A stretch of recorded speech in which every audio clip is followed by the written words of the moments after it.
Hello, I'm Deb Calvert. Welcome back to this series on critical thinking. It's called No More Lazy Thinking because we're working together to build our mental might. This is already number 25 in the series, and I feel like I've barely scratched the surface. Today, I want to talk about the importance of assuming good intent. When people are providing information, sharing an idea, offering a diverse perspective, something that we might not come to on our own, they're generally not doing it because they want to hurt you. Usually they're doing it because they truly believe in what they're saying. They think there's value in what they have to offer. They're trying to do something that is useful for you. So we probably ought to give them the benefit of the doubt, even if we don't agree.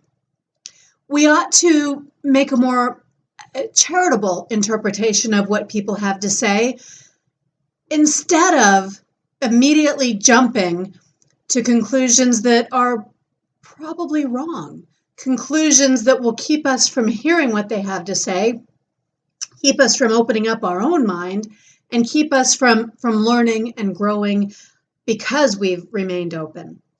Now, of course, I'm speaking in generalities here, but this is the starting point, and you can decide later at a moment when you're rational and not emotional if there was something else going on, something that didn't deserve your assumption of good intent. Here's where we get in trouble. We get in trouble when we make those leaps and we lose out. We don't have an opportunity if we reject what someone's saying too quickly, if we wall them off, we don't have a partner opportunity. What I mean by that is we don't have an opportunity to build a bridge with someone who thinks differently than we do, who sees things from a different perspective than we do, and we remain narrow in our own boxed-in way of thinking. Some of the very best thought partners I've ever had are people who look at the world entirely differently than I do. And I don't have to agree with them, but I sure do get benefit from listening to them, from understanding why they think the way they do, from getting information from the sources that they rely on. It enhances my overall perspective. So I encourage you to at least remain open to a thought partnership, one that has mutual respect, where you both have opportunities to learn from and grow because of each other. Now, in order to have a good thought partner, you do have to assume good intent, and you have to be, careful.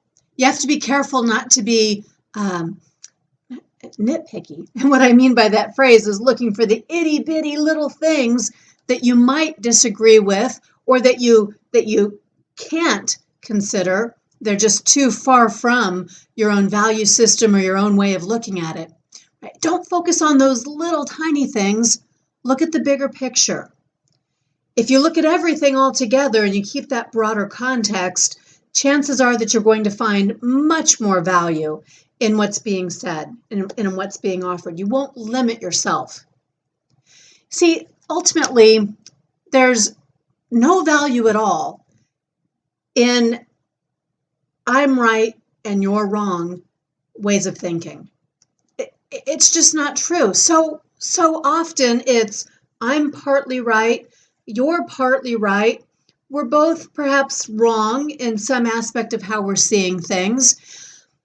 Mainly, though, we just see things differently. And if we can come to understand and respect one another's way of thinking, even if it doesn't change our own mind, we benefit. We benefit because we know more than we did before, and we can get further. We can have forward motion together or individually because of our bigger picture. So we want to assume good intent. We want to form thought partnerships with people who have a diverse perspective, one that's not like our own. And we want to avoid being so entrenched in our own way of thinking that we miss out on so much more that's out there.